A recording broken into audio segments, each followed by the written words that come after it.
મિત્રો, આ સદીના સૌથી ભયાનક અને હૃદયદ્રાવક કુદરતી આપત્તિના સમાચાર સામે આવી રહ્યા છે, જેણે આખા ગ્લોબલ મીડિયાને હચમચાવી દીધું છે.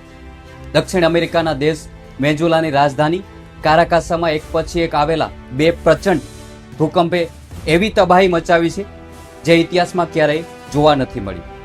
આ દ્રશ્યો પણ ભૂકંપના તમે જોઈ લો, જે સ્ક્રીન પર જોવા મળી રહ્યા છે. સાથે જ અમે તમને આ ભૂકંપને લઈને પીએમ મોદી, અમેરિકાના રાષ્ટ્રપતિ ડોનાલ્ડ ટ્રમ્પનું સૌથી મોટું જે નિવેદન સામે આવ્યું છે તેના વિશે પણ જણાવીશું. અને વિડીયોને અંત સુધી જરૂર જોજો, કારણ કે વેનેઝુએલાના ભૂકંપ, જાપાન અને કેલિફોર્નિયામાં જે ભૂકંપ આવ્યા છે આજના દિવસે, તે ખૂબ જ ચોંકાવનારા છે.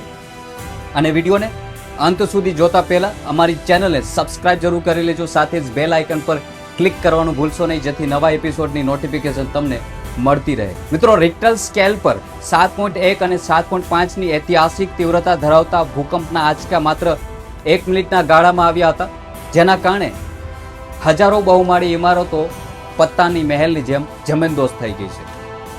અમેરિકી ભૂવૈજ્ઞાનિક સર્વેક્ષણ એટલે કે USGSના પ્રાથમિક અહેવાલ અનુસાર આ આપત્તિથી અંદાજે 1 કરોડ લોકો પ્રભાવિત થયા છે અને કાટમાળ નીચે દબાઈ જવાથી મરનારાનો આંકડો 10,000થી લઈને 1 લાખ સુધી પહોંચવાની શક્યતાઓ મીડિયા રિપોર્ટમાં સેવાઈ રહી છે.